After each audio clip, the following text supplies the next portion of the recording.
Sofia menghindar dengan gerakan gesit. Salah satu pria mencoba memukulnya, tetapi Sofia dengan mudah menangkap lengannya dan membantingnya ke tanah.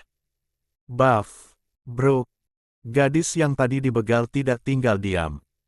Dengan refleks, ia menendang perut salah satu begal yang hendak menyerangnya. Buff. Kini tersisa satu pria yang masih berdiri.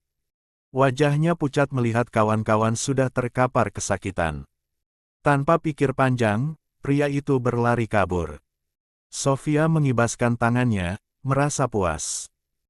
Ototnya mungkin sudah lama tidak digunakan, tetapi tubuhnya masih mengingat teknik bertarungnya dengan baik. 1.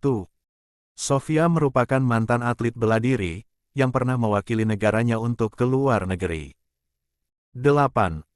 Sofia menoleh ke gadis yang baru saja ia tolong. Namun, saat wajah gadis itu terlihat jelas di bawah lampu jalan, Sofia terkejut. 29. Gadis ini. Sofia langsung mengenalinya.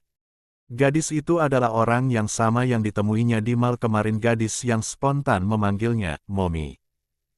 Sebelum Sofia sempat mengatakan apapun, tiba-tiba gadis itu melompat dan memeluknya erat. Grab. Sofia terkejut. La bisa merasakan tubuh gadis itu sedikit gemetar, seolah menahan tangis. Aku tahu itu kamu. Aku tahu itu kamu, Mom. Bisik gadis itu dengan suara bergetar. 3. Jantung Sofia berdetak kencang. Ada perasaan aneh yang tiba-tiba muncul dalam dirinya. 39. Namun, gadis itu tiba-tiba tersadar dan segera melepaskan pelukannya. Maaf. Aku tidak tahu kenapa aku melakukan itu. Sofia menghela napas, mencoba mengabaikan kegelisahan dalam hatinya. Tidak apa-apa. Kamu baik-baik saja. Gadis itu mengangguk, meski matanya masih berkaca-kaca. Sofia lalu melirik ke arah mobil gadis itu yang terparkir tidak jauh dari sana. Ban mobilnya kempes. Itu ulah mereka, kan? Sofia menebak. Gadis itu mengangguk. Lia. Sepertinya begitu. Sofia menghela napas. Aku antar kamu pulang. Gadis itu tersenyum kecil. Boleh, Tante. Aku nggak mau jalan kaki sendirian setelah ini. Sofia mengangguk, dan keduanya masuk ke dalam mobil. Saat mobil melaju, Sofia diam-diam bertanya dalam hati. Kenapa gadis ini terasa begitu familiar? 1. Di dalam mobil, gadis itu duduk di kursi penumpang dengan diam, tetapi matanya tak henti-hentinya menatap Sofia. Ada sesuatu dalam tatapan gadis itu, bukan sekadar rasa hormat atau kagum, melainkan seolah-olah ia sedang melihat seseorang yang sangat disayanginya. Sofia melirik sekilas dan tersenyum tipis. Jangan menatap seperti itu. Kenapa? Gadis itu tersentak dari lamunannya, wajahnya sedikit memerah. Ah, maaf. Aku tidak bermaksud lancang. Sofia menggeleng pelan. Tempat itu memang rawan begal, apalagi kalau sudah malam. Seharusnya kamu lebih berhati-hati. Gadis itu mengangguk. Aku tidak tahu. Aku baru seminggu di negara ini. Sofia menoleh sekilas, sedikit terkejut. Baru seminggu. Kamu datang dari mana? Aku dari luar negeri, dari Amrik. Aku baru saja menyelesaikan pendaftaranku di universitas ternama di sini. Jawabnya dengan senyum kecil. Sofia mengangguk. Oh, jadi kamu mahasiswa baru. Tapi bahasa Indonesiamu sangat fasih. Gadis itu tertawa kecil. Lia, bisa dibilang begitu. Dediku orang dari negara ini, di rumah kami sering berbahasa Indonesia jadi aku cukup fasih. Sejenak, suasana di dalam mobil terasa lebih hangat. 31. Lalu, gadis itu menunduk, suaranya melemah. Maaf. Tentang tadi, aku tahu aku lancang memeluk tante. Tapi, aku benar-benar merindukan ibuku. Seketika hati Sofia terasa terenyuh. Ada perasaan aneh yang menyeruak dalam dadanya, seolah ada bagian dalam dirinya yang tersentuh. Sofia menoleh dan menatap gadis itu lebih dalam. Siapa namamu? Gadis itu tersenyum. Namaku Eleanor. Sofia mengulang nama itu dalam benaknya. Eleanor. Aku Sofia, ujar Sofia akhirnya.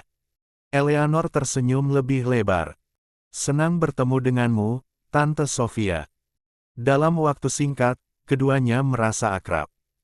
Itu adalah hal yang jarang terjadi bagi Sofia, yang biasanya sulit membuka diri terhadap orang baru. Namun, dengan Eleanor, entah kenapa ada rasa nyaman yang tidak bisa ia jelaskan. 3. Mereka terus berbincang sepanjang perjalanan, membicarakan berbagai hal ringan. Seolah mereka bukan dua orang asing yang baru saja bertemu, melainkan dua orang yang sudah lama saling mengenal. Hingga akhirnya, mereka sampai di sebuah kawasan perumahan elit. Ketika Sofia hendak memasuki gerbang, seorang satpam langsung menghentikan mobilnya. Maaf, Bu, hanya penghuni dan tamu yang sudah terdaftar yang boleh masuk. Sofia hendak menjelaskan, tetapi sebelum sempat berkata apa-apa, Eleanor menurunkan kaca jendela dan tersenyum. Aku tinggal di sini. Satpam itu langsung mengenali wajah Eleanor dan segera mengangguk. Maaf, Nona. Silakan masuk. Sofia melajukan mobilnya perlahan, melewati rumah-rumah besar dengan desain arsitektur yang mewah.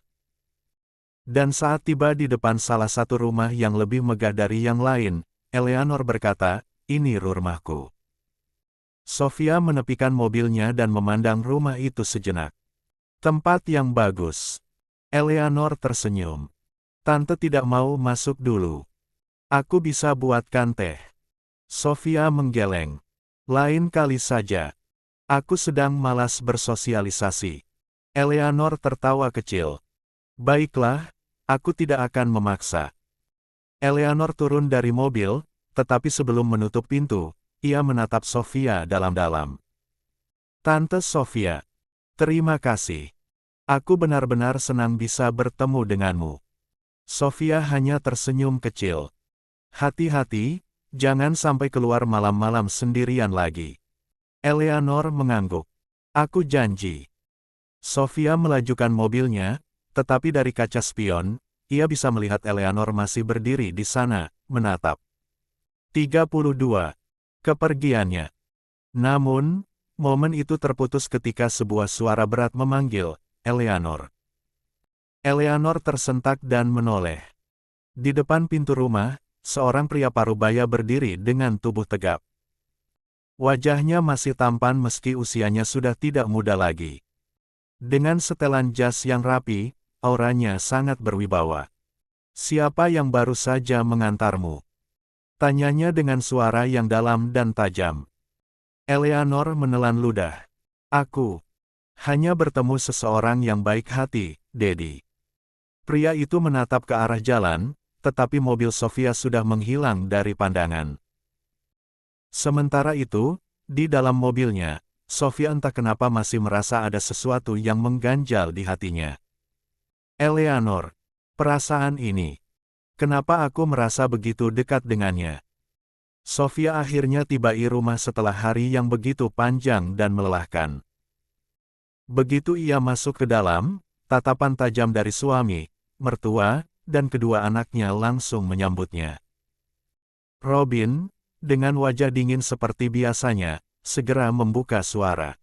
Dari mana saja kamu keluyuran sampai malam begini? Sofia tidak menjawab.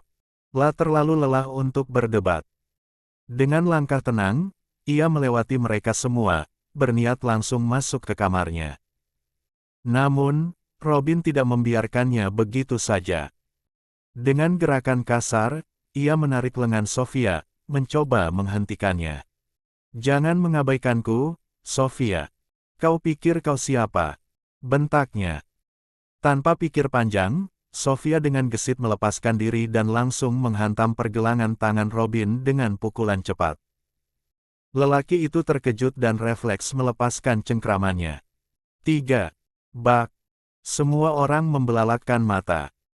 Robin memegang tangannya yang nyeri, sementara Saskia, ibu mertuanya, langsung berdiri dan menunjuk Sofia dengan wajah merah padam.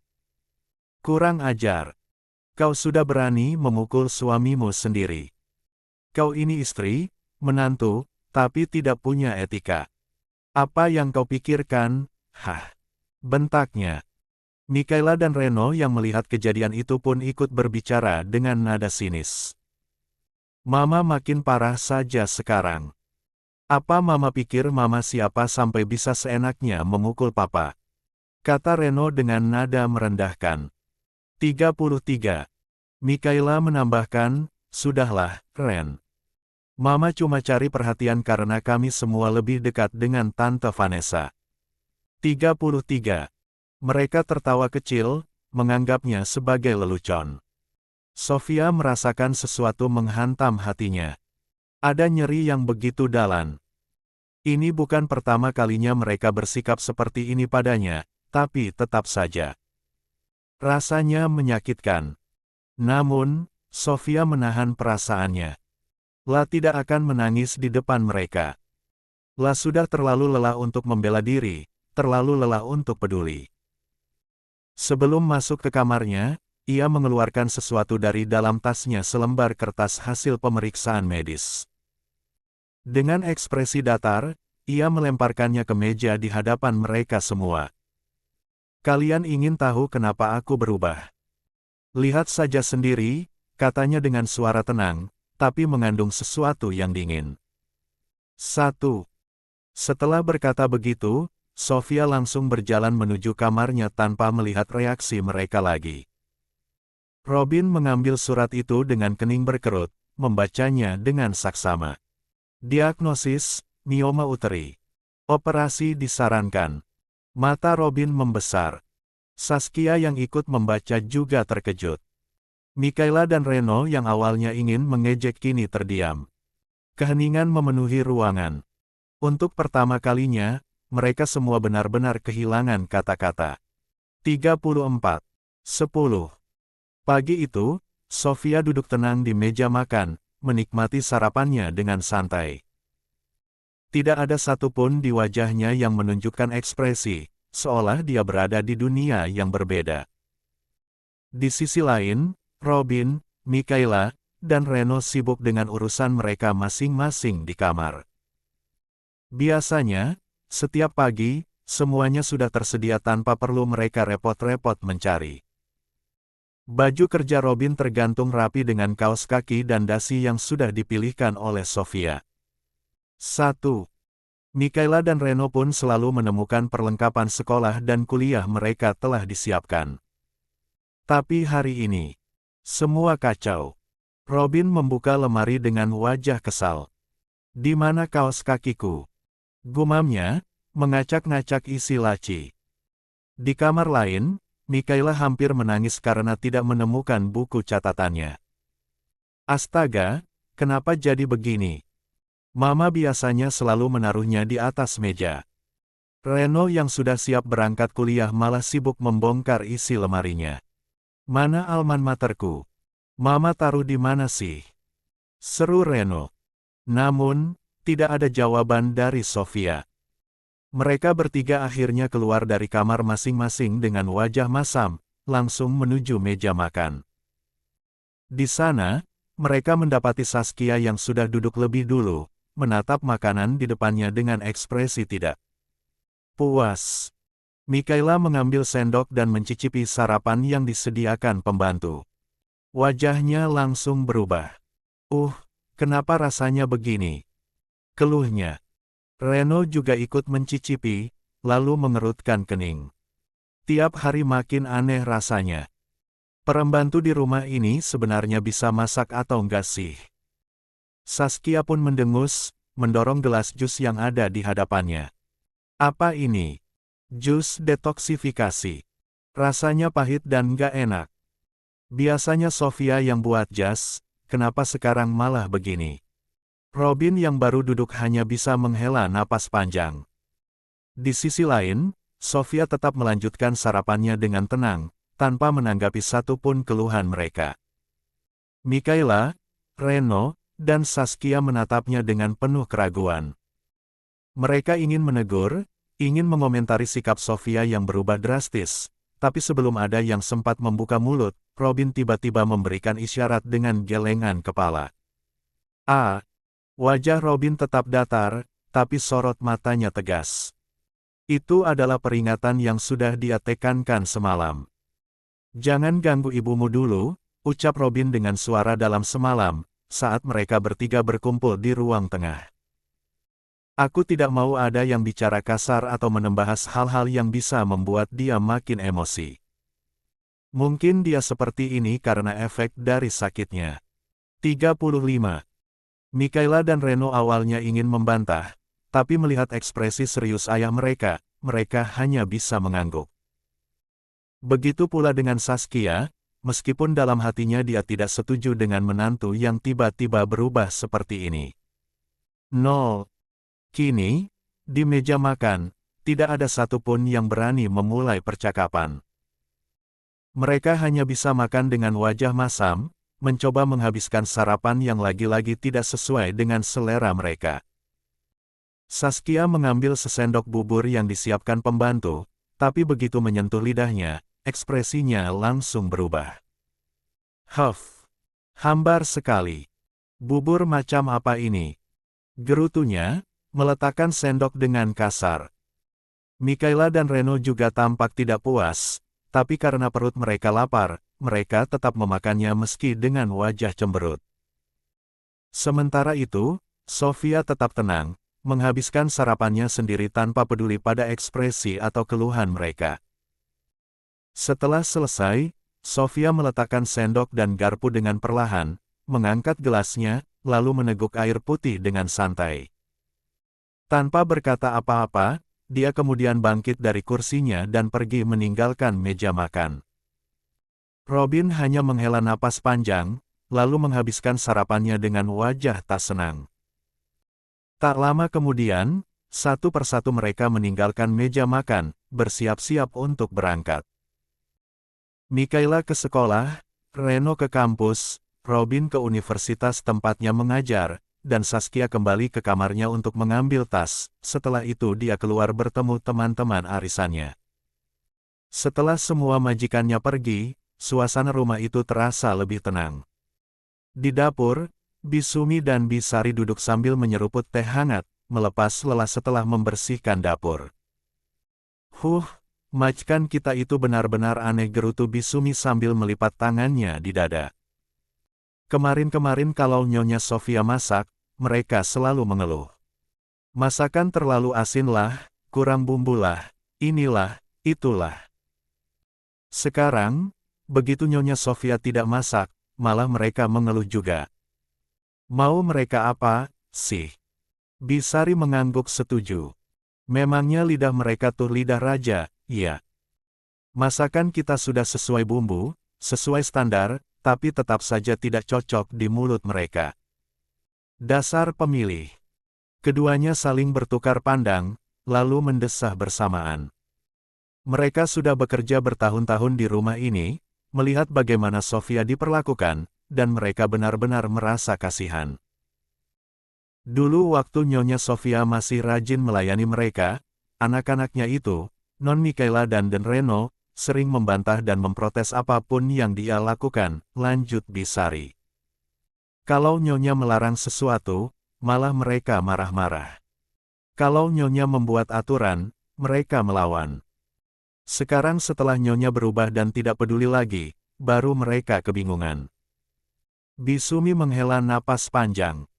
Mungkin Nyonya Sofia juga sudah lelah. Dia juga manusia, kan? Punya batas kesabaran. Wajar kalau sekarang dia berubah.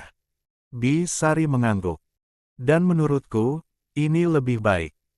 Aku malah mendukung Nyonya Sofia bersikap seperti ini. Biar. 36. Mereka semua merasakan bagaimana hidup tanpa seseorang yang selalu mereka anggap remeh.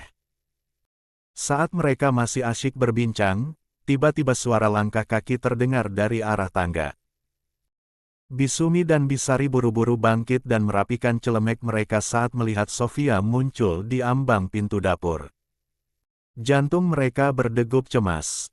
Apakah Sofia mendengar percakapan mereka tadi? Apakah mereka akan dimarahi atau lebih buruk lagi dipecat? Namun, Sofia hanya menatap mereka sebentar, lalu berbicara dengan nada datar. Aku akan keluar sampai malam nanti, katanya. Tetap siapkan makanan seperti biasa. Bisumi dan Bisari terkejut, tapi juga lega. Sofia sama sekali tidak membahas percakapan mereka. Baik, Nyonya, jawab mereka bersamaan. Sofia mengangguk, lalu berbalik dan berjalan keluar, meninggalkan dapur. Sepertinya Nyonya Sofia benar-benar berubah, gumamnya. Bisumi tersenyum kecil. Dan menurutku, itu adalah perubahan yang sangat bagus. Di dalam mobil, Sofia menghela napasnya. Sebenarnya dia mendengar percakapan dua pembantu itu tapi dia hanya diam. Dan benar apa kata mereka, dirinya telah diambang batas kesabaran. Kali ini, dia hanya ingin meraih mimpi dan menghabiskan masa tuanya sendiri. Tak berapa lama, akhirnya Sofia memasang seat belt dan menyalakan mesin mobilnya. Sofia meninggalkan halaman rumah Rahardian. Kali ini dia akan mencari apartemen atau kontrakan untuk hidup ke depannya. 37. 11. Setelah beberapa kali mencari apartemen yang sesuai, akhirnya Sofia menemukan sebuah apartemen sederhana yang cocok untuknya. Apartemen itu memiliki 2 kamar tidur, 1 kamar mandi, dapur kecil, dan ruang tamu yang tidak terlalu luas. Letaknya berada di pusat kota, cukup strategis, dekat dengan berbagai fasilitas umum. Sofia berdiri di depan bangunan itu, menatapnya dengan perasaan campur aduk. Ini adalah awal baru baginya. Dia tidak akan lagi tinggal di rumah besar bersama suami, anak-anak, dan ibu mertua yang selalu mengontrol hidupnya. Mulai hari ini, dia akan hidup sendiri, bebas menentukan apa yang ingin dia lakukan. Dengan langkah mantap, Sofia masuk ke dalam gedung dan menuju meja resepsionis. Di sana, seorang petugas apartemen menyambutnya dengan ramah. "Selamat siang, ada yang bisa saya bantu?" tanya petugas itu. "Saya ingin menyewa apartemen yang tadi saya lihat," jawab Sofia dengan tenang. Petugas itu segera mengurus administrasi. Mereka membahas harga sewa, biaya tambahan, dan peraturan yang berlaku di apartemen tersebut. Setelah semuanya disepakati, Sofia menandatangani kontrak sewa. Setelah urusan administrasi selesai, Sofia keluar dari gedung apartemen dengan perasaan lega. Akhirnya, ini rumah baruku, gumamnya pada diri sendiri. Meskipun apartemen ini tidak semewah rumah lamanya, tapi Sofia merasa nyaman. Tidak ada lagi teriakan mertua, tidak ada lagi protes anak-anak yang selalu menyalahkannya, dan yang terpenting, tidak ada lagi Robin yang mengkhianatinya. Beruntung, selama ini Sofia selalu menyisihkan sebagian uangnya. Meskipun Robin tidak pernah memberikan uang secara bebas, Sofia selalu mencari cara untuk menabung sedikit demi sedikit selama puluhan tahun. Uang itu awalnya dia niatkan untuk kedua anaknya jika sewaktu-waktu mereka membutuhkan dalam keadaan darurat. 3. Namun, siapa sangka, uang itu justru menjadi penyelamatnya sekarang. Dengan tabungan yang cukup, Sofia bisa membayar uang sewa beberapa bulan ke depan dan membeli beberapa perabot yang dibutuhkan. Ini adalah langkah pertama menuju kehidupannya yang baru. Sofia menarik napas panjang dan tersenyum tipis. Mulai sekarang, aku akan hidup untuk diriku sendiri. 2. Siang itu, Mikaela duduk di sebuah kafe yang cukup ramai, namun memilih sudut yang agak sepi. Wajahnya terlihat tidak bersemangat, sesekali dia memainkan ponselnya, lalu menoleh ke arah pintu masuk.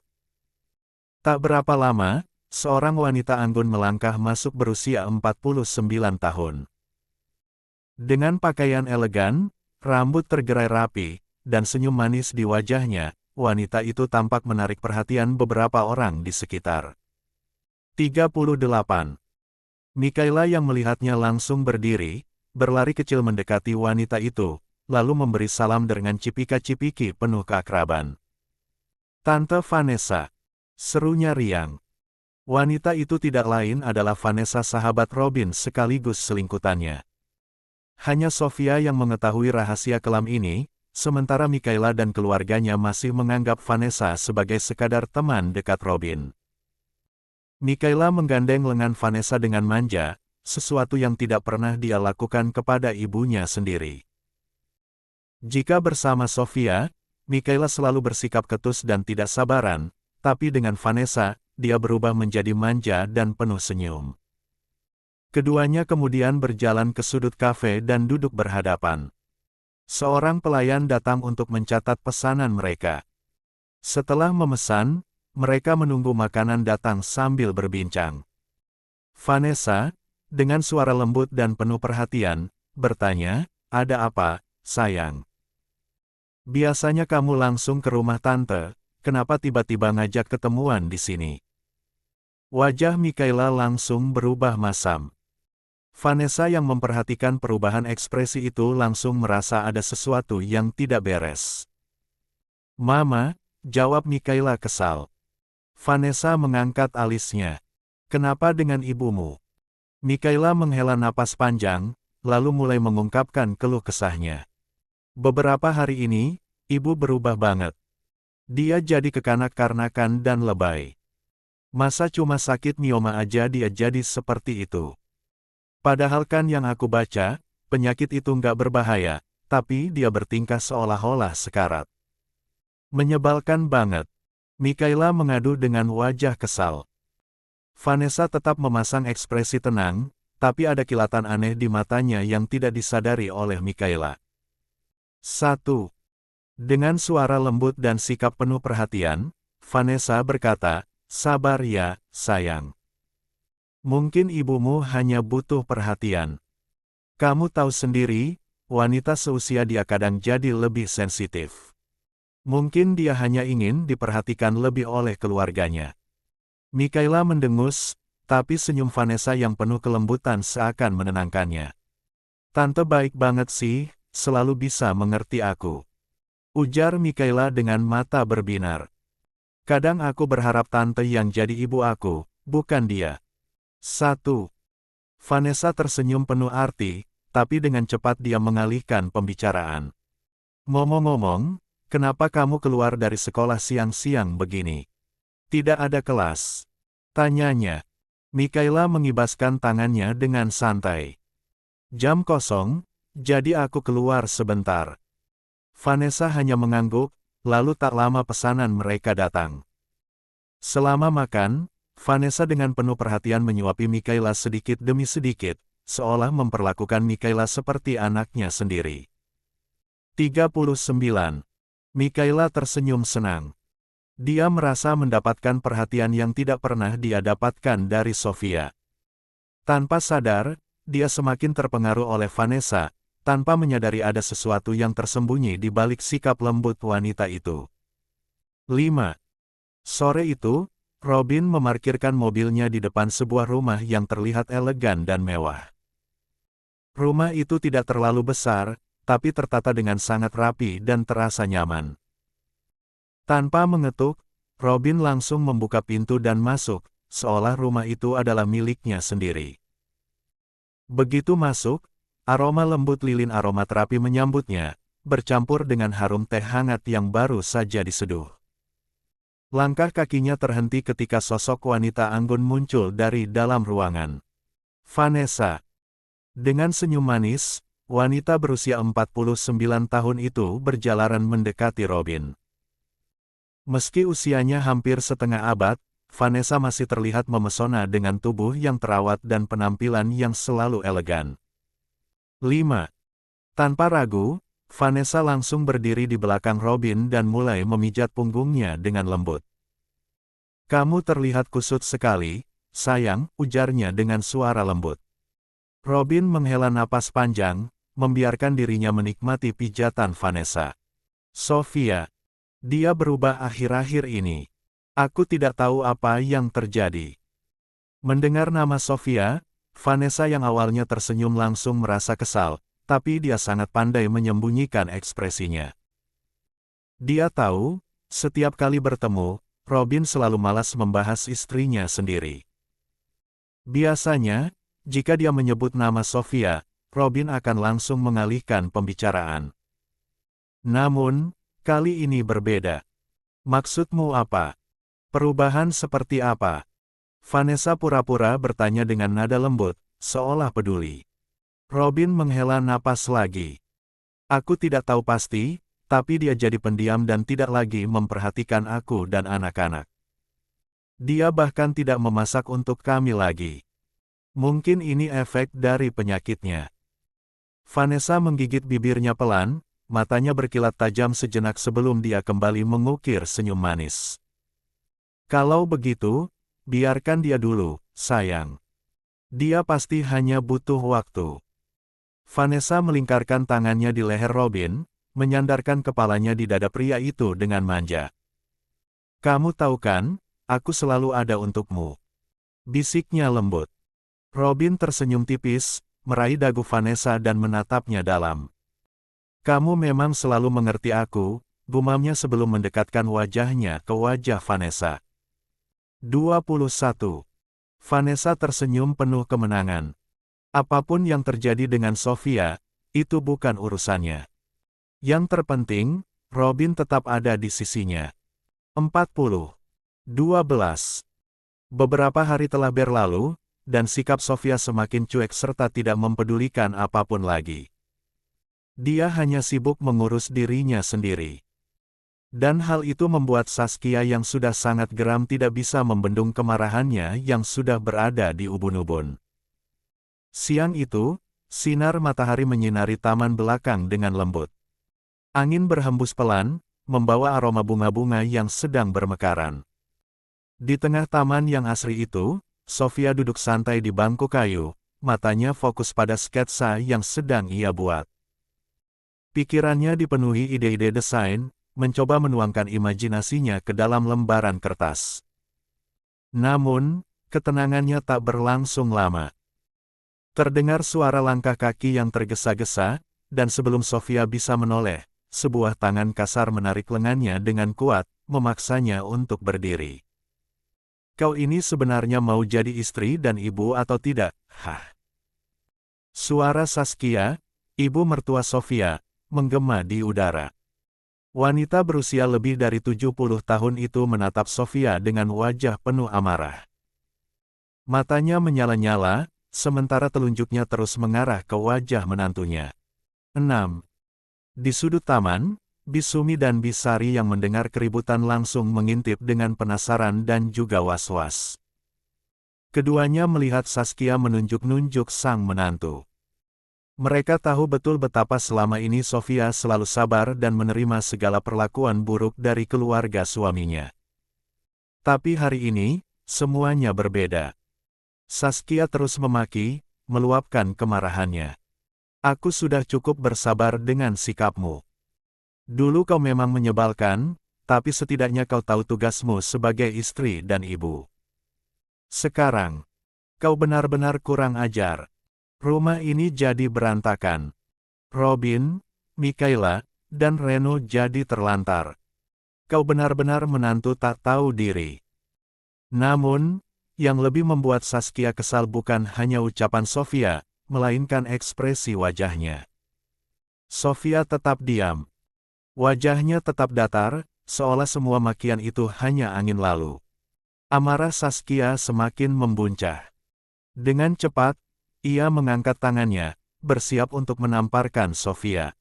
Namun, tep. Sofia dengan cepat menangkap pergelangan tangan Saskia, menghentikan tamparan itu sebelum sempat mendarat di pipinya. 1. Mata Saskia membelalak tak percaya. Tangannya digenggam erat oleh Sofia, dan dalam satu gerakan, Sofia menghempaskan tangan itu dengan kuat. Saskia kehilangan keseimbangan dan hampir jatuh ke belakang. 41. Ah! Saskia menjerit, tubuhnya oleng ke belakang. Sebelum tubuh wanita itu benar-benar menyentuh tanah, tiba-tiba sebuah tangan menangkapnya. Tante! Ternyata Vanessa yang datang entah dari mana, langsung menopang tubuh Saskia sebelum jatuh. Di belakangnya, Mikaela dan Reno berdiri dengan wajah kaget. "Nenek!" Mikaela berlari mendekat, menatap sang nenek dengan khawatir. Reno menatap ibunya dengan tidak percaya. "Mama, bagaimana bisa kau mendorong nenek seperti itu?" 2. Sofia tetap diam. Matanya yang tajam hanya menatap dingin ke arah mereka. Mikaela berdiri dan menunjuk wajah Sofia. "Kau ini benar-benar ibu yang kurang ajar. Kau tega menyakiti nenek sendiri. Ini sudah keterlaluan. Aku tidak mendorongnya." Akhirnya Sofia membuka mulut, suaranya tenang namun terdengar begitu dingin. "Aku hanya menepis tangannya karena dia hendak menamparku." Plak. Tiba-tiba Mikaela menamparkan pipi Sofia, wajahnya merah padam karena emosi. "Mama semakin keterlaluan," bentaknya. 2. Reno juga menatap Sofia dengan penuh amarah. "Mama sudah berubah menjadi monster. Kami tidak mengenalimu lagi." Sofia merasakan nyeri di pipinya, tapi bukan karena tamparan itu. Luka di hatinya jauh lebih dalam. Sejak dulu, Sofia tahu kedua anaknya lebih memihak Robin dan Saskia, tapi kali ini mereka bahkan tidak mau mendengarnya. Mereka hanya sibuk menyalahkannya, tanpa mencoba memahami. "Cukup," tiba-tiba suara lembut namun penuh arti terdengar. Vanessa melangkah ke depan dengan wajah tenang. "Sofia, bagaimanapun juga, kau tidak seharusnya melawan mertuamu. Seorang menantu harus tahu tata krama, tidak peduli seberapa marahnya kau." Sofia melirik Vanessa sekilas. Perempuan itu tersenyum lembut, seolah menampilkan diri sebagai sosok yang bijak dan pengertian. Namun Sofia tahu, ada sesuatu yang tersembunyi di balik senyuman itu. Situasi semakin memanas. Namun, di tengah semua itu, Sofia tetap tidak menunjukkan emosi apapun. Akhirnya, Sofia menarik napas panjang dan berbalik. Tanpa mengucapkan sepatah kata pun, ia melangkah meninggalkan mereka, membiarkan mereka terus memaki dan menyalahkannya.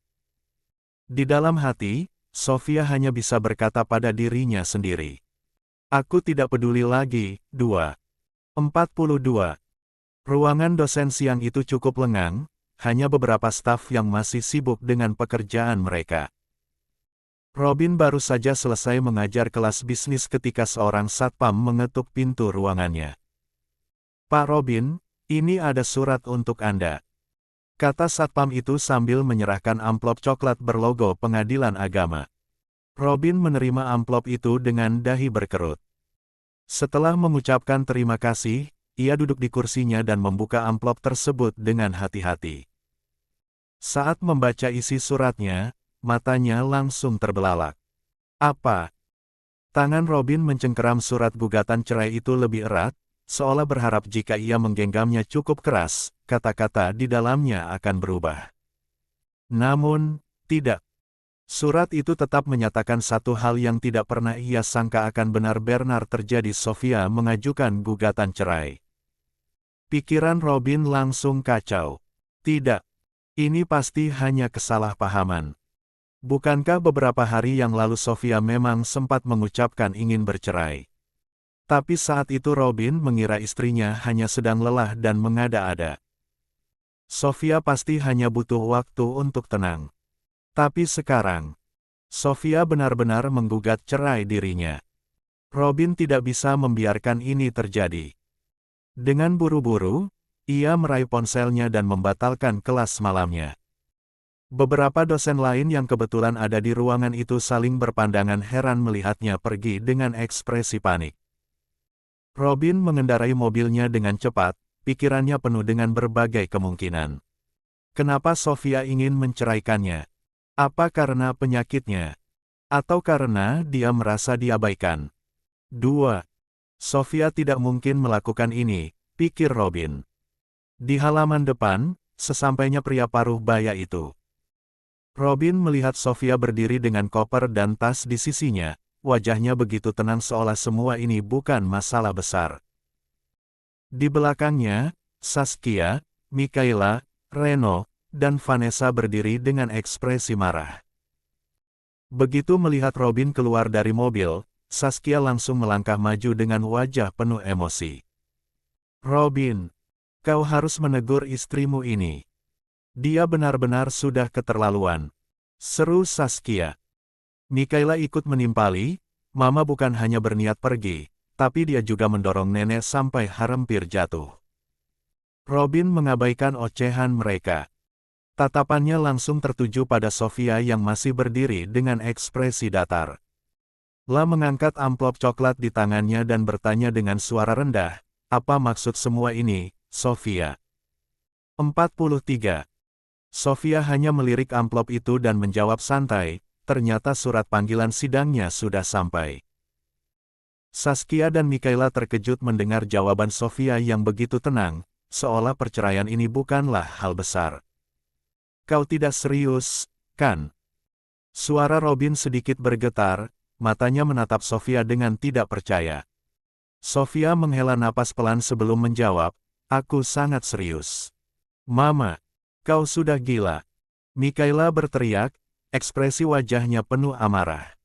"Bagaimana bisa kau menceraikan papa? Apa yang ada di kepalamu?" 2. Sofia hanya tersenyum tipis. "Kau akan segera mengerti, Mikaela. Kau dan Reno akan segera mengerti semuanya." Robin mendekat dan mencengkeram lengan Sofia, matanya dipenuhi emosi yang campur aduk.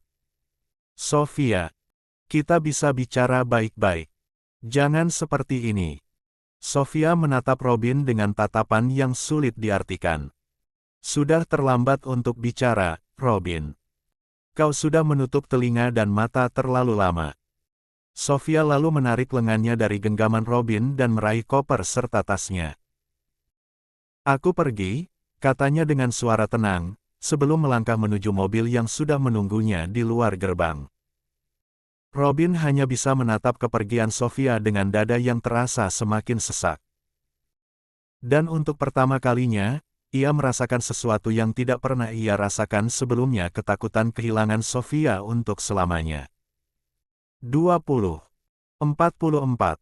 13. Sofia baru saja akan membuka pintu mobil ketika tiba-tiba sebuah tangan kuat menariknya ke belakang. Dengan refleks, Sofia menyentakkan tangannya dengan keras, membuat orang itu sedikit terhuyung ke belakang. Saat ia menoleh, wajahnya tetap datar melihat siapa yang telah menahannya. Dan pria itu adalah Robin. Mata lelaki itu menatapnya dengan ekspresi dingin. Ada sesuatu dalam sorot matanya, bukan hanya kemarahan, tapi juga sesuatu yang lain. "Kau pikir pengadilan akan begitu saja mengabulkan gugatan cerai ini hanya karena kau lelah dengan urusan rumah tangga?" Suara Robin terdengar rendah namun penuh tekanan. Sofia tidak menjawab. La hanya menatap pria itu tanpa emosi. Robin melanjutkan, "Dan ingat ini baik-baik, Sofia. Jika kau melangkah pergi dari rumah ini, jangan pernah memohon untuk kembali." Dari belakang, Mikaela dan Reno ikut bersuara. "Kalau Mama pergi, jangan harap kami akan menganggap Mama sebagai ibu lagi." Reno menatap Sofia dengan penuh kebencian. "Benar. Sejak awal, Mama memang ibu yang egois. Pergilah. Kami tidak membutuhkan Mama." Mikaela menimpali dengan suara tajam. Vanessa yang berdiri di samping Robin tetap mempertahankan wajah tenangnya, namun dalam hati ia merasa geram. Sofia memang harus pergi. 1. Saskia, ibu mertua Sofia, menambahkan dengan nada mencemooh, "Sofia, kau sudah setengah abad. Bisa apa kau setelah pergi dari rumah ini? Tanpa Robin, kau bukan siapa-siapa." 1. Sebenarnya, di balik semua kemarahan dan ancaman itu, ada sesuatu yang lebih besar yang mereka sembunyikan. Robin dan Saskia tidak ingin Sofia pergi. Bukan karena mereka mencintainya, tapi karena ada sesuatu yang mereka takutkan akan terbongkar. Namun, Meskipun semua orang menyerangnya dengan kata-kata kasar dan ancaman, ekspresi Sofia tetap tidak berubah. Dengan suara yang tenang dan penuh keyakinan, ia berkata, "Pengadilan akan mengabulkan permintaanku." Robin mendengus. "Aku akan mengajukan keberatan pada pengadilan. Aku punya kenalan di sana. Kau pikir kau bisa menang melawan aku?" Sofia tiba-tiba tersenyum tipis. Dengan langkah tenang, ia mendekati Robin dan Vanessa yang berdiri di sampingnya. 45. Lalu, Sofia berbisik pelan yang hanya cukup untuk didengar oleh Robin dan Vanessa. "Kalau kau mempersulit perceraianku, maka video perselingkuhanmu dan Vanessa akan tersebar. Bayangkan apa yang akan terjadi jika video itu keluar ke publik. Reputasimu sebagai dosen terkenal akan hancur. Dan Vanessa, nama besarnya sebagai desainer akan runtuh dalam sekejap." 3. Dek. Robin langsung menegang. Mata Vanessa juga melebar penuh keterkejutan. Mereka pikir mereka telah menutupi semuanya selama puluhan tahun. Mereka pikir Sofia tidak tahu apa-apa. Tapi ternyata Sofia tahu. Selama ini, ia hanya diam dan menunggu saat yang tepat. Saskia, Mikaela, dan Reno yang melihat perubahan ekspresi Robin dan Vanessa mulai merasa curiga. "Apa yang Mama bisikkan tadi?" Mikaela bertanya dengan nada tajam. "Lia, apa yang kau katakan?" Reno ikut bertanya. Tapi Sofia hanya tersenyum tipis. La tidak perlu menjelaskan apapun kepada mereka. Robin akhirnya menarik napas panjang, lalu menatap Sofia dengan ekspresi dingin. "Baiklah. Kau boleh pergi. Tapi jangan pernah kembali. Dan jangan bawa satupun barang berharga dari rumah ini." Sofia mengangkat dagunya sedikit. "Aku tidak membutuhkan barang dari rumah ini. Aku sudah mengembalikan semuanya. Bahkan perhiasan-perhiasan juga masih utuh di lemari." Robin terdiam menahan malu. Sofia menatap mereka satu persatu, lalu berkata dengan suara tenang, "Selamat tinggal." Setelah itu, Sofia masuk ke dalam mobil dan pergi tanpa pernah menoleh ke belakang lagi. Sofia menghela napas panjang saat mobil melaju menjauh dari rumah yang telah ia tinggali selama lebih dari 20 tahun. Tak ada lagi air mata kesedihan. Tak ada penyesalan yang bersarang di hatinya. Yang ada hanya tekad yang semakin kuat. Dulu, Sofia selalu berpikir bahwa cinta bisa ditumbuhkan. La meyakini bahwa jika ia cukup sabar, cukup berjuang, maka suatu hari Robin akan mencintainya. 2. Sofia berpikir bisa meluluhkan hati suaminya yang beku karena perjodohan mereka. Tapi ternyata itu hanya ilusi yang ia buat sendiri. Robin tidak pernah mencintainya. Dari awal, ia sudah kalah.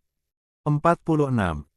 Sofia mengorbankan segalanya untuk sebuah pernikahan yang ternyata hanya satu sisi. La menahan sakit, pengkhianatan, dan penghinaan dengan harapan suatu hari Robin akan melihatnya. Tapi sekarang semuanya jelas. Robin tidak pernah melihatnya. Mikaela dan Reno hanya menganggapnya sebagai pelayan, bukan ibu mereka. Dan kini, Sofia tidak ingin membuang lebih banyak waktu untuk orang-orang yang tidak pernah menginginkannya. Tanpa sadar, Sofia mengepalkan tangannya. Sekarang, ia hanya akan hidup untuk dirinya sendiri. Karena terlalu larut dalam pikirannya, ia tidak menyadari bahwa mobil telah berhenti. Sopir yang mengantarnya berdeham pelan. "Nyonya, kita sudah sampai." Sofia tersentak dari lamunannya. La menoleh keluar jendela dan melihat gedung apartemen yang berdiri menjulang di depannya. Ini rumah barunya. Tanpa ragu, Sofia membuka pintu mobil dan turun. Dengan penuh percaya diri, ia melangkah ke dalam gedung, melewati lobi yang bersih dan elegan, lalu masuk ke dalam lift. Sofia menekan tombol lantai 25. Saat pintu lift tertutup dan naik ke atas, Sofia menatap pantulan dirinya di cermin lift. Wanita berusia 48 tahun itu masih tampak anggun, dengan tatapan mata yang tidak lagi dipenuhi kesedihan, melainkan keteguhan. Ini adalah awal yang baru. Dan Sofia bersumpah, ia akan menjalani hidupnya dengan cara yang berbeda. Setelah kepergian Sofia, keheningan yang mencekam menyelimuti rumah keluarga Rahardian. 1. Robin berdiri di depan pintu, tatapannya kosong menatap jalanan tempat mobil Sofia menghilang. "Pulanglah dulu, Van," kata Robin datar. Vanessa tersentak kecil, tangannya mengepal karena baru kali ini Robin mengusirnya meski secara halus. Namun, dengan cepat Vanessa menguasai wajahnya. Vanessa menyentuh lengan Robin dengan lembut. "Baik. Aku pulang dulu," katanya dengan suara pelan. 1. Robin hanya mengarengguk tanpa berkata apa-apa. Lah terlalu sibuk dengan pikirannya sendiri. Vanessa masuk ke mobilnya dan pergi, meninggalkan Robin dengan keluarganya yang masih diliputi keterkejutan. Tanpa banyak bicara, Robin melangkah masuk ke dalam rumah, diikuti oleh Saskia, Mikaela, dan Reno. Begitu pintu tertutup, suasana menjadi semakin tegang. 47. Saskia segera menarik lengan Robin, menuntunnya ke dalam kamar. "Kita harus bicara," seru Saskia. Mikaela dan Reno hanya menatap nenek dan ayahnya, lalu masuk ke kamar masing-masing. Di dalam kamar Saskia, wanita parubaya itu menatap putranya dengan ekspresi marah sekaligus cemas. "Kenapa kau membiarkan Sofia pergi begitu saja?" Suara Saskia penuh tuntutan. Robin, yang masih berdiri di samping tempat tidur, mengusap wajahnya dengan kasar. "Apa aku harus menahannya, Bu?" Jawabnya dingin. Saskia mendengus. "Tentu saja. Kita tidak bisa membiarkannya pergi begitu saja. Bagaimana kalau orang itu tahu?" Robin menatap ibunya, tatapannya tajam. "Sudah puluhan tahun, Bu. Orang itu pasti sudah punya kehidupannya sendiri. Dia bahkan mungkin sudah melupakan semuanya." Saskia tampak tidak yakin. Lah berjalan mondar-mandir di dalam kamar dengan gelisah. "Kau yakin? Bagaimana kalau dia belum melupakan? Bagaimana kalau dia masih mencari?" Robin menghela napas panjang, berusaha menenangkan diri. "Itu hanya ketakutan ibu saja. Jangan terlalu paranoid." Namun, jauh di dalam hatinya, ada kegelisahan yang mengusik pikirannya. Karena jika Sofia tahu perselingkuhannya dengan Vanessa maka bukan tidak mungkin, suatu hari nanti, rahasia yang lebih besar juga akan terungkap. 4. 48. 14. Sofia terbangun dengan perasaan yang jauh lebih ringan dari biasanya. Tak ada teriakan, tak ada keluhan. Hanya ketenangan yang menyelimuti apartemennya yang sederhana. Sofia menghela napas dalam, membiarkan udara pagi memenuhi paru-parunya. Lah bangkit dari tempat tidur, merenggangkan tubuhnya. Setelahnya, Sofia segera menuju kamar mandi. Setelah membersihkan diri, ia mengenakan pakaian yang nyaman, blus putih dengan celana panjang hitam.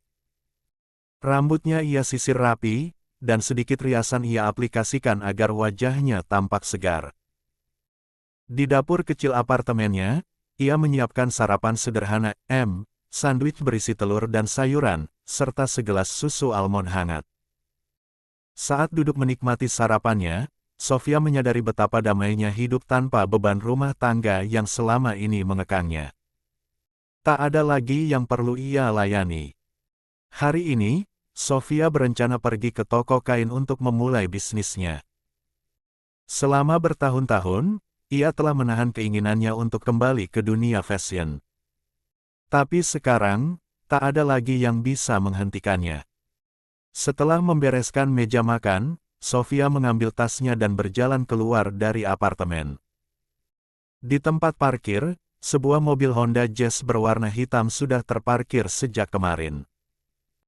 Sofia sengaja tidak menggunakan mobilnya saat keluar dari kediaman Rahardian, karena tak ingin berdebat dengan Robin. Mobil ini memiliki makna tersendiri baginya. Dulu, saat ulang tahun pernikahannya yang ke-10 dengan Robin, ayahnya memberikannya sebagai hadiah. Sofia masih ingat betapa bahagianya ia saat itu, mengira bahwa pernikahannya akan bertahan selamanya. Ternyata, semua itu hanya ilusinya sendiri. Sofia tersenyum sinis sebelum masuk ke dalam mobil dan menyalakan mesinnya. Mulai hari ini, mobil ini bukan lagi simbol kenangan pernikahannya. Mobil ini akan menjadi kendaraan yang membawanya menuju masa depan yang baru. Dengan tekad bulat, Sofia melajukan mobilnya menuju toko kain. Siap untuk membangun kehidupannya dari nol bukan sebagai istri seseorang, bukan sebagai ibu yang diabaikan, tapi sebagai Sofia Amara yang sesungguhnya. Pagi itu, Robin terbangun lebih lambat dari biasanya. Udara terasa dingin, sisa hujan yang mengguyur semalaman. Masih setengah sadar, ia berteriak, "Sofia, siapkan air hangat." Namun, tidak ada sahutan. Robin membuka mata sepenuhnya, mengernyit. Kenapa rumah terasa begitu sepi? Barulah ia sadar, Sofia sudah tidak ada lagi di rumah ini. 49. Perasaan aneh menyelinap di dadanya, tapi ia menepisnya. Dengan malas, ia bangkit dan berjalan ke kamar mandi. Setelah mandi dan mengenakan kemeja, ia keluar kamar dengan wajah sedikit berantakan.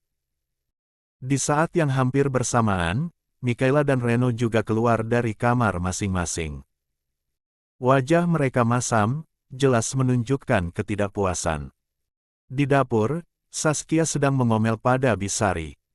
"Jus detoksifikasimu ini aneh sekali. Sofia selalu membuatnya dengan rasa yang pas, kenapa ini hambar?" Bisari hanya bisa menunduk, tidak berani membantah. Dengan wajah kesal, Saskia keluar dari dapur dan menuju meja makan, diikuti oleh Mikaela dan Reno. Saat keempatnya berkumpul, suasana pagi itu penuh dengan keluhan. "Benar-benar kurang ajar," gerutu Saskia. "Sofia itu sudah keterlaluan. Keluar dari rumah dan minta cerai, sekarang kita semua jadi begini." Mikaela mengangguk setuju, "Mama memang keterlaluan. Dia pikir dia siapa? Sok-sokan keluar dari rumah, seolah dia bisa hidup sendiri." 6. Reno menambahkan dengan nada kesal, "Tante Vanessa saja lebih baik dari Mama. Kalau Tante Vanessa yang ada di rumah ini, pasti semua lebih teratur. Aku yakin, cepat atau lambat Mama pasti akan menyesali keputusannya." Mendengar itu, Saskia menoleh ke Robin. "Benar, Robin. Kalau Sofia menyesal dan kembali, usir saja dia. Tidak perlu menerima perempuan yang tidak tahu diri itu." Mikaela langsung menyambung, "Papa harus menikahi Tante Vanessa. Mama sudah pergi, dia tidak pantas kembali. Aku yakin Tante Vanessa lebih bisa mengurus rumah dan lebih cocok mendampingi Papa." 1. Reno juga mengangguk, "Benar. Tante Vanessa jauh lebih baik dari Mama. Dia lebih keibuan dan selalu mengerti kami." Saskia mengangguk setuju mendengar ucapan kedua cucunya. "Ibu setuju Robin, kalau kau menikahi Vanessa. Dia lebih segala-galanya dari Sofia. Vanessa juga memiliki penghasilan sendiri, sebagai seorang desainer. Ibu yakin, kalau kau menikah nanti, Sofia pasti akan menyesal." Tak ada lagi alasan Saskia untuk menolak Vanessa, dulu dia dan suaminya tidak merestui Robin dan Vanessa karena wanita itu mandul. Namun, sekarang Saskia telah memiliki penerus dari Sofia, yaitu Reno dan Mikaela. Robin hanya diam, tidak langsung menjawab. Dalam hati, Robin tahu bahwa Sofia tidak akan pernah kembali. La juga tahu, kepergian Sofia bukan sekadar kemarahan sementara tetapi keputusan bulat yang sudah ia pikirkan matang-matang. Namun, yang lebih mengusiknya adalah bagaimana Sofia bisa tahu tentang Vanessa dan perselingkuhan mereka. Robin melirik sekilas ke ibunya, lalu ke kedua anaknya. Mereka tidak boleh tahu. 1. Tanpa banyak bicara, Robin hanya menghela napas dan melanjutkan sarapannya yang terasa hambar. Rumah ini tanpa Sofia terasa berbeda. Tapi Robin tidak ingin mengakuinya. 1:50. Sofia memarkir mobil Honda Jazz-nya di depan sebuah toko kain besar yang terkenal dengan kualitas produknya. Setelah mematikan mesin, ia menarik napas dalam-dalam dan tersenyum kecil. Ini adalah langkah awalnya untuk memulai hidup baru tanpa Robin, tanpa keluarganya yang dulu, hanya ada dirinya sendiri dan impiannya yang telah lama ia kubur. Dengan penuh percaya diri, Sofia melangkah masuk ke dalam toko. Begitu pintu kaca terbuka, seorang pegawai wanita yang ramah segera menyambutnya. "Selamat datang, Bu. Ada yang bisa saya bantu?" Pegawai itu tersenyum sopan. Sofia membalas dengan anggukan lembut. "Saya ingin membeli kain dengan kualitas bagus, tapi harganya masih terjangkau. Saya ingin menjahit pakaian sendiri." Mata pegawai itu berbinar. "Tentu, Bu. Silakan ikut saya, kami punya banyak pilihan kain berkualitas yang mungkin cocok untuk Anda."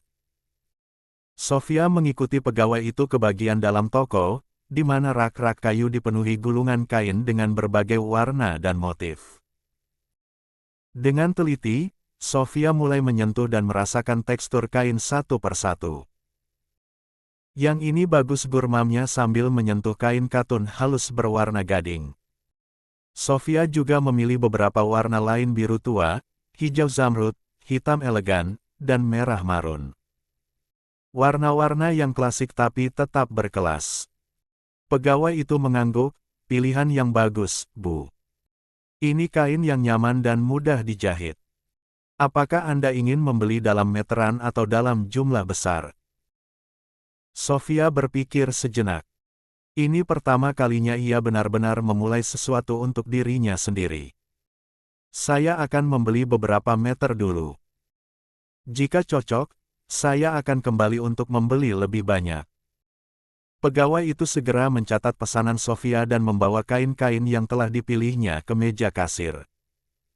Sementara itu, Sofia merogoh dompetnya dan membayar dengan tenang. Untungnya, tabungannya lebih dari cukup untuk membangun usaha ini dari nol. Setelah semua kain dibungkus rapi dalam tas besar, Sofia mengucapkan terima kasih dan berjalan keluar toko dengan perasaan puas. Ini baru permulaan. Namun, dalam hati, Sofia tahu ini adalah langkah pertamanya menuju kebebasan dan kesuksesan. 2:51:15. Malam itu, apartemen Sofia dipenuhi dengan suara halus mesin jahit yang terus bekerja tanpa henti. Di ruang tamu yang kini berubah menjadi ruang kerja sementaranya, kain-kain yang baru dibelinya siang tadi terhampar di meja dan lantai. Beberapa pola desain yang digambarnya dengan tangan pun berceceran di sekitar kursi tempatnya duduk. Sofia menghela napas sejenak, menggerakkan bahunya yang sedikit pegal, lalu kembali fokus pada pekerjaannya. Tangannya lincah menjahit bagian atas res yang sedang ia rancang, sebuah gaun sederhana namun elegan yang bisa dipakai oleh semua kalangan. La ingin menciptakan busana yang tidak hanya nyaman, tetapi juga berkelas dan mudah dipadukan. Sofia menatap hasil jahitannya dengan puas. Dress itu mulai terbentuk, meski masih dalam tahap awal.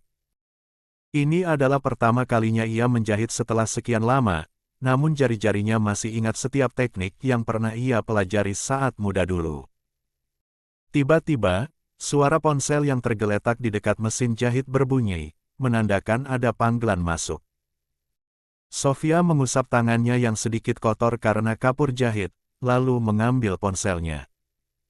Nama Rena pengacaranya tertera di layar. "Halo, Rena," sapa Sofia sambil menyandarkan punggungnya di kursi. "Sofia, aku baru dapat kabar dari pengadilan," suara Rena terdengar serius. "Sidang mediasi pertama dijadwalkan 2 minggu lagi." Sofia mengangkat alis. "Cepat juga, iya. Lia. Tapi kau tidak perlu datang. Aku yang akan mengurus semuanya," ujar Rena tegas. "Aku tahu kau tidak ingin berurusan lagi dengan mereka. Lagi pula, kita sudah punya bukti kuat, dan dengan video itu, Robin pasti tidak akan berani berbuat macam-macam." Sofia terdiam sesaat, lalu tersenyum tipis. Baiklah, aku serahkan padamu. Terima kasih, Rena. Sama-sama. Fokus saja pada bisnismu. Ini waktumu untuk hidup lebih baik, kata Rena dengan nada menyemangati. Setelah menutup telepon, Sofia menghela napas panjang dan menatap dress yang masih dalam proses jahitan. Sidang mediasi pertama akan segera dimulai. Namun, tidak ada sedikit pun keraguan dalam hatinya. Sofia telah melangkah maju. Tidak ada lagi yang bisa menariknya kembali. Dengan semangat baru, Sofia kembali menghidupkan mesin jahit dan melanjutkan pekerjaannya. Di sebuah restoran mewah dengan ruangan privat, cahaya lampu temaram menambah suasana intim antara dua orang yang sedang menikmati makan malam. Vanessa duduk di seberang Robin dengan senyum penuh kemenangan. Malam ini terasa lebih menyenangkan baginya, karena akhirnya Sofia benar-benar pergi dari kehidupan Robin. Vanessa meletakkan garpunya dengan anggun lalu berkata, akhirnya, semua berjalan sesuai keinginan kita. Sofia, 52, pergi, dan sekarang rumah itu hanya milikmu dan anak-anakmu. Kenapa tidak sekalian kau usir pembantu-pembantu tua itu juga? Robin tersenyum tipis sambil menyeruput anggur merahnya. Tidak perlu terburu-buru. Biarkan saja mereka bekerja. Lagi pula, mereka masih berguna. Ada sedikit keengganan di suara Robin, mendengar ucapan Vanessa. Vanessa tersenyum kecil sambil menyandarkan dagunya di tangannya. Lebih baik kau tidak datang ke sidang mediasi nanti, katanya dengan nada lembut namun penuh makna. Untuk apa repot-repot? Bukankah lebih baik jika kau tidak muncul sama sekali? Robin meneletakkan gelasnya dan menatap Vanessa. Sebenarnya, dia pun berpikir hal yang sama. Dia tidak punya niat untuk bertemu Sofia lagi, apalagi setelah ancaman terakhir wanita itu. Robin dan Vanessa tahu betul bahwa jika mereka berusaha mempersulit perceraian ini, maka video perselingkuhan mereka akan tersebar ke publik. Itu adalah risiko yang terlalu besar bagi reputasi mereka. Kau benar, ujar Robin akhirnya. Aku akan membiarkan pengacara yang mengurusnya. Tidak ada gunanya datang ke persidangan hanya untuk mendengar ocehan Sofia. Mata Vanessa berbinar. Bagus. Dan setelah semuanya selesai, kapan kau akan menikahiku? Tanyanya manja. Robin tersenyum dan mengulurkan tangannya, dengan lembut mengusap kepala Vanessa. Setelah pengadilan resmi memutuskan perceraian kami, katanya tenang. Kita harus tetap menjaga citra. Jika kita menikah sebelum sidang putusan, orang-orang akan mulai curiga. Lagi pula, aku tidak ingin ada masalah baru yang muncul. Vanessa menatap Robin dengan mata berbinar. Baiklah, aku akan menunggu, katanya penuh keyakinan. Wanita itu sudah tidak sabar akan menjadi pendamping hidup Robin. Malam itu, keduanya melanjutkan makan malam dengan suasana hati yang lebih ringan. Mereka pikir semua sudah berjalan sesuai rencana. Meski di hati Robin, pria itu merasakan sesuatu yang mengganjal tetapi pria paruh baya itu tidak tahu apa yang salah. Namun, mengingat jika dirinya bisa bersatu dengan orang yang dicintainya, membuat Robin mengabaikan perasaan tidak enak itu. Beberapa hari berlalu, dan akhirnya dress pertama buatan Sofia selesai. Dress itu memiliki desain yang elegan namun tetap sederhana, cocok untuk semua kalangan. Sofia memegang gaun itu dengan penuh kepuasan sebelum akhirnya memutuskan untuk mencobanya sendiri. Dia berdiri di depan cermin besar di apartemennya, memperhatikan bayangannya dengan seksama. Dress itu pas di tubuhnya, menonjolkan aura anggun dan berkelas tanpa kesan berlebihan. Sofia berputar perlahan, melihat setiap sudut desain yang telah ia jahit dengan tangannya sendiri. Ini lebih baik dari yang kupikirkan, gumamnya sambil tersenyum kecil. Tak ingin menyia-nyiakan hasil karyanya, Sofia mengambil ponselnya dan mulai memotret dress tersebut dari berbagai sudut. Setelah merasa cukup puas dengan hasil fotonya, dia mengunggahnya ke media sosial miliknya, menuliskan caption sederhana. 53. Sebuah awal yang baru. Dress pertama hasil desain dan jahitan sendiri. Semoga bisa menjadi langkah pertama menuju mimpi yang lebih besar. Baru 10 menit berlalu, ponsel Sofia tiba-tiba berdering. Dia melihat layar dan tersenyum saat nama yang muncul adalah Rena. "Halo, Rena," jawab Sofia dengan nada santai. Di seberang telepon, terdengar suara sahabatnya yang penuh semangat. "Sof, aku baru saja lihat postinganmu.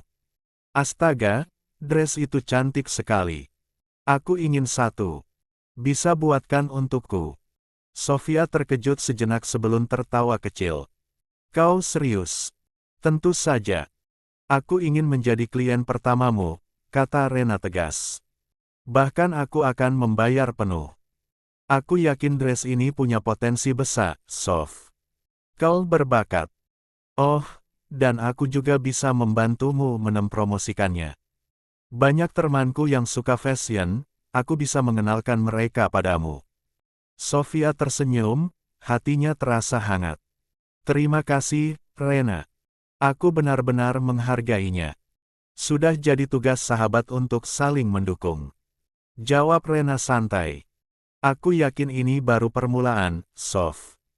Kita buat brand milikmu ini dikenal banyak orang." Sofia mengangguk meski tahu Rena tidak bisa melihatnya. Setelah panggilan berakhir, Sofia menatap cermin lagi. Kali ini, dia melihat sosok wanita yang berbeda. Wanita yang tidak lagi terpuruk, tetapi siap bangkit dan meraih impian yang telah lama dia lupakan. Ini adalah awal dari perjalanannya. Dan dia tidak akan pernah mundur lagi. 2. 54. 16.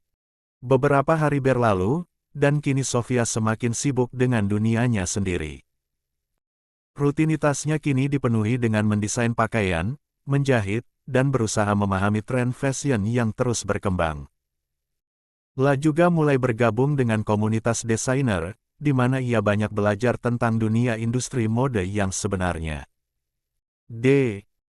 Sofia menyadari bahwa tantangan terbesarnya bukan hanya soal menjahit dengan rapi, tetapi juga memahami selera pasar dan menyesuaikannya dengan perkembangan zaman. Namun, alih-alih merasa terbebani, ia justru semakin bersemangat. Ini adalah dunia yang selalu ia impikan, dan kini, ia mulai menapakinya sedikit demi sedikit. Hari ini, Sofia tengah sibuk menjahit di ruang tamunya yang sudah penuh dengan gulungan kain, sketsa desain, serta benang-benang yang berserakan di lantai. Saat ia tengah serius menyelesaikan sebuah dress baru, tiba-tiba terdengar ketukan di pintu apartemennya. "Sebentar," seru Sofia sambil meletakkan jarumnya dengan hati-hati. Sofia berjalan ke pintu dan membukanya, mendapati Rena berdiri di sana dengan senyum lebar. "Hai, Sof. Aku bawa kabar baik," kata Rena bersemangat sambil melangkah masuk. Sofia tersenyum, tetapi segera merasa sedikit tidak enak hati saat melihat ruang tamunya yang berantakan. "Maaf, Ren. Tempatnya agak kacau. Aku terlalu sibuk dengan jahitan ini." Namun, Rena hanya tertawa. "Sofia, kau lupa. Aku pernah melihat kamarmu saat masih sekolah dulu. Ini belum seberapa dibandingkan waktu kau stres menjahit baju untuk kompetisi desain di universitas." Mereka berdua tertawa kecil, sebelum akhirnya duduk di sofa yang penuh dengan sketsa dan potongan kain. "Jadi, kabar baik apa?" tanya Sofia penasaran. Rena mengeluarkan sebuah map dari tasnya dan menyerahkannya pada Sofia. "Sidang mediasi telah berlalu, Sof. Robin tidak datang, dan aku sudah menyerahkan semua bukti perselingkuhannya dengan Vanessa. Sidang putusan akan segera dijadwalkan. Kau tidak perlu khawatir, cerai ini akan berjalan mulus." Sofia membuka map itu, melihat beberapa dokumen dan foto yang menjadi bukti perselingkuhan Robin. Perasaannya bercampur aduk, bukan karena sedih, tetapi karena merasa akhirnya mendapatkan keadilan. "Terima kasih, Rena. Aku benar-benar beruntung memiliki sahabat sepertimu, ucap Sofia dengan tulus. Namun, Rena belum selesai. Dengan senyum penuh kebanggaan, ia berkata, "Oh, satu lagi. Dress buatanmu yang aku beli beberapa hari yang lalu. Ternyata banyak teman-temanku yang menyukainya. Mereka bahkan bertanya apakah bisa memesan juga." Sofia menatap Rena dengan mata membesar. "Serius? Tentu saja. Mereka bilang desainmu elegan, bahannya nyaman, dan harganya juga masuk akal. Aku sudah mencatat beberapa pesanan untukmu," kata Rena sambil menunjukkan catatan di ponselnya. Sofia terdiam sejenak, perasaan haru memenuhi dadanya. "Aku tidak menyangka. Aku pikir ini hanya sekadar hobi, tapi ternyata orang-orang benar-benar menyukainya." 55. Rena tersenyum dan menepuk pundak Sofia. "Sofia, kau selalu berbakat. Hanya saja selama ini kau terlalu sibuk mengurus keluarga yang tidak menghargaimu.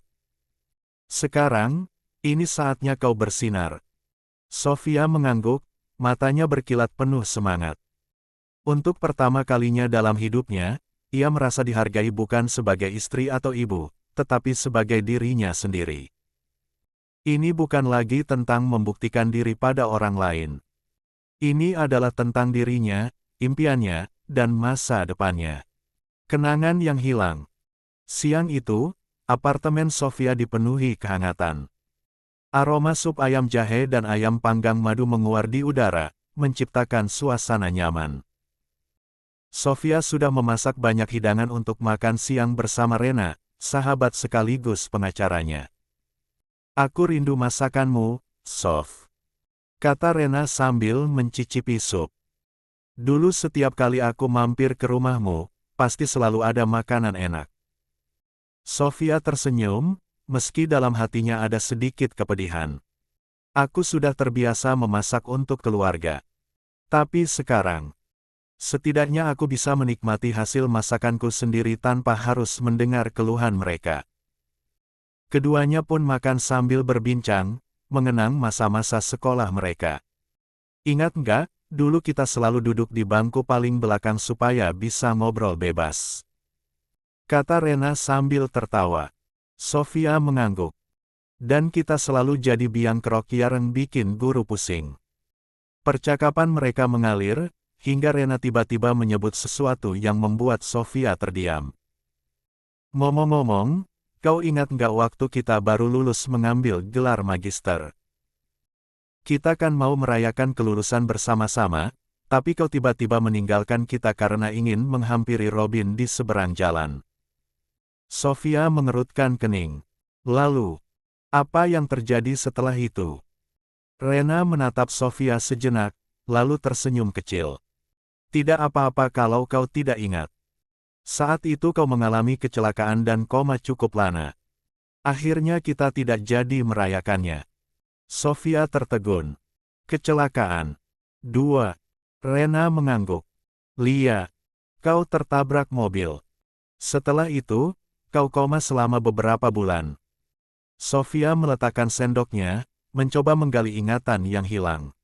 Namun, kepalanya terasa kosong. "Lah benar-benar tidak ingat kecelakaan itu. 2.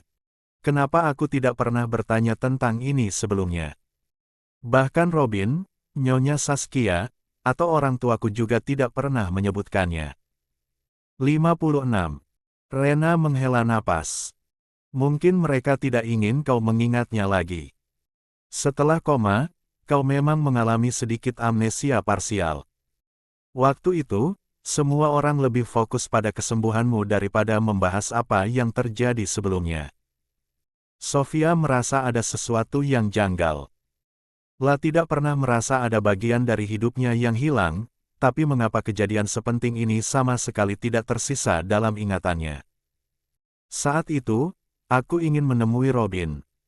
Sofia menggumam, lebih kepada dirinya sendiri. Rena mengangguk. "Ya, kau ingin menghampirinya.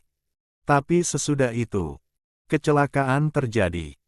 Sofia mencoba mengingat wajah Robin saat itu, atau di mana tepatnya ia berada. Tapi yang ada hanyalah kekosongan. Memang saat Sofia mengambil gelar magisternya, dia telah menikah dengan Robin karena perjodohan itu. Tapi waktu itu, Robin belum pernah menyentuhnya. Melihat Sofia yang mulai berpikir keras, Rena menepuk tangannya dengan lembut. Sudahlah, Sofia. Tak perlu kau pikirkan. Yang penting sekarang kau sudah punya kehidupan baru.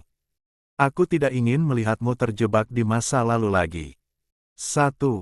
Sofia menghela napas, lalu tersenyum tipis. Mungkin kau benar. Yang penting sekarang, aku fokus ke depan. Rena tersenyum lega dan mengangkat gelasnya. Untuk Sofia yang baru dan lebih kuat. Sofia ikut mengangkat gelasnya. Untuk masa depan yang lebih baik. Namun, di dalam hatinya, Sofia merasa gelisah. Seolah ada sesuatu yang ingin diingatnya, sesuatu yang penting tapi terkunci rapat dalam sudut ingatannya yang hilang. Setelah menghabiskan waktu bersama, Rena akhirnya bersiap untuk pulang. La mengambil tasnya dan berdiri di depan pintu apartemen Sofia. Sofia, jangan lupa ya, 2 minggu lagi sidang putusan perceraianmu. Kali ini kau harus datang sendiri, kata Rena sambil menatap Sofia serius. Sofia mengangguk pelan. Aku mengerti. Ini adalah langkah terakhir agar aku benar-benar bebas dari Robin dan keluarganya. Rena tersenyum dan menepuk bahu sahabatnya. Kau sudah melakukan yang terbaik. Aku bangga padamu, Sofia. Sofia tersenyum kecil. Terima kasih, Rena. Kalau bukan karena dukunganmu, mungkin aku masih terjebak di rumah itu dan terus bertahan dalam kebohongan. 57. 17. Malam itu, Sofia duduk di ruang kerjanya yang mulai terasa seperti studio kecil. Mesin jahit berdengung pelan, jarum bergerak menembus kain, dan lampu meja menerangi setiap detail jahitannya.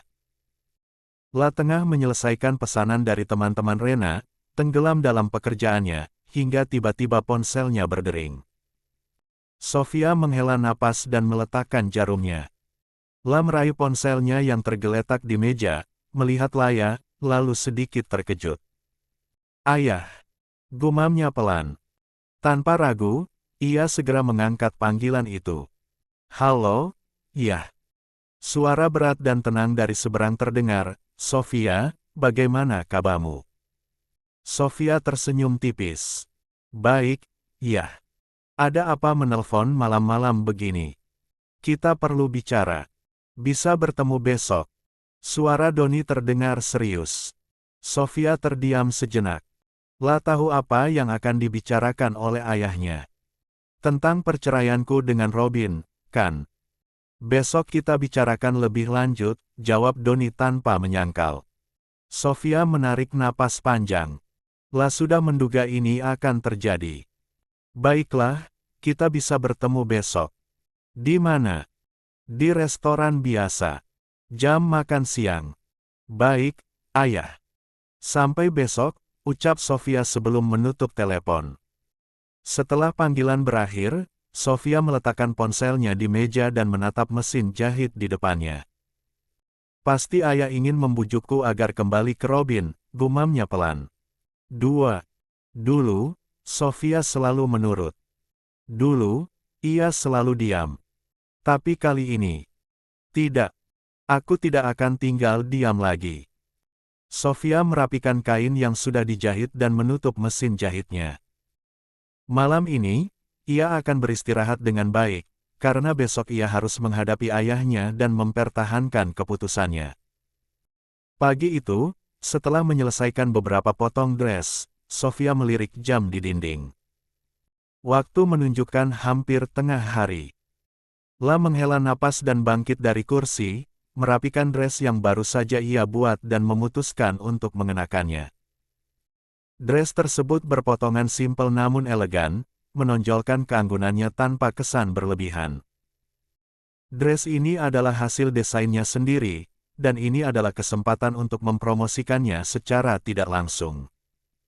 58. Setelah memastikan penampilannya di depan cermin, Sofia mengambil tasnya dan segera bergegas keluar apartemen. Dengan mengendarai mobil Honda Jazz miliknya, mobil itu melaju menuju restoran langganan keluarganya. Perasaan campur aduk memenuhi pikirannya. Lah tahu pembicaraan nanti tidak akan mudah, tapi ia sudah siap. Setibanya di restoran, Sofia memarkirkan mobilnya lalu melangkah masuk. Pandangannya segera menangkap sosok Doni sang ayah yang duduk di sudut ruangan. Namun, yang membuatnya sedikit terkejut adalah kehadiran ibunya, Leta, yang juga ikut serta dalam pertemuan ini. Sofia menarik napas dalam, lalu dengan langkah percaya diri, ia berjalan menuju meja tempat kedua orang tuanya menunggu. Saat ia melangkah, beberapa pasang mata melirik ke arahnya, entah karena penampilannya atau dress yang ia kenakan. "Sofia," suara Leta terdengar begitu lembut, meski di baliknya tersirat ketegasan seorang ibu. Sofia tersenyum tipis, lalu duduk dengan anggun di kursi yang telah disiapkan. Seorang pelayan datang membawakan menu, tetapi tidak ada yang langsung memesan. Hening menyelimuti meja selama beberapa detik, hingga akhirnya Doni membuka suara. "Bagaimana kabarmu?" tanyanya dengan nada berat. "Baik, ya," jawab Sofia singkat. Leta menatapnya dengan penuh perhatian.